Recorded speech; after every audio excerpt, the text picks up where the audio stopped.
যারা অবুঝ তাদেরকে ভাই বোঝায় লাভ নাই। আপনি জানেন যে এখানে জায়গার ক্ষতি, আমি না হয় একটা ভুল করে বলে ফেলছি।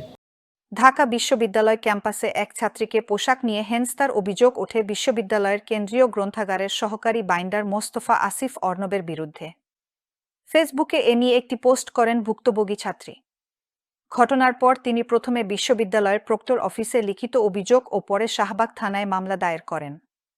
মামলায় ২০০০ সালের নারী ও শিশু নির্যাতন দমন আইনের ১০ নম্বর ধারায় অভিযোগ আনা হয়।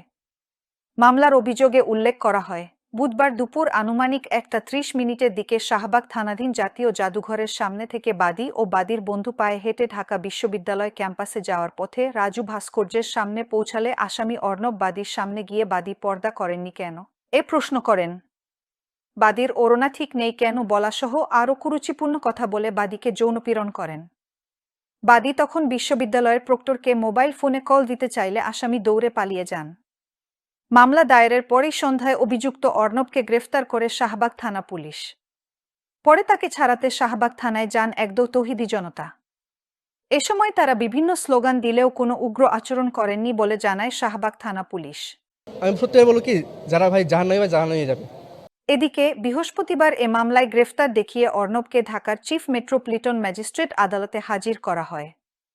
পরে বাদী মামলার তদন্ত কর্মকর্তা বরাবর মামলাটি প্রত্যাহারের আবেদন করেন। এ আবেদন আদালতে উপস্থাপন করা হলে ঢাকার মেট্রোপলিটন ম্যাজিস্ট্রেট মেহেরা মাহবুব শুনানি শেষে ১,০০০ টাকা মুচলেকায় আসামির জামিন মঞ্জুর করেন। এ বিষয়ে আসামিপক্ষের আইনজীবী মো. আজমত হোসাইন জাগো নিউজকে বলেন, মামলায় অর্ণবের বিরুদ্ধে আনা অভিযোগ সঠিক নয়। তিনি বাদীকে হয়রানি করেননি। আর বাদীও মামলা দায়েরের পর তা প্রত্যাহারের আবেদন করেছেন। লিলি হালাল বিউটি সোপ, বিএসটিআই কর্তৃক সনদপ্রাপ্ত দেশের প্রথম হালাল বিউটি সোপ। দীপ্তিময় উজ্জ্বল ত্বকের জন্য।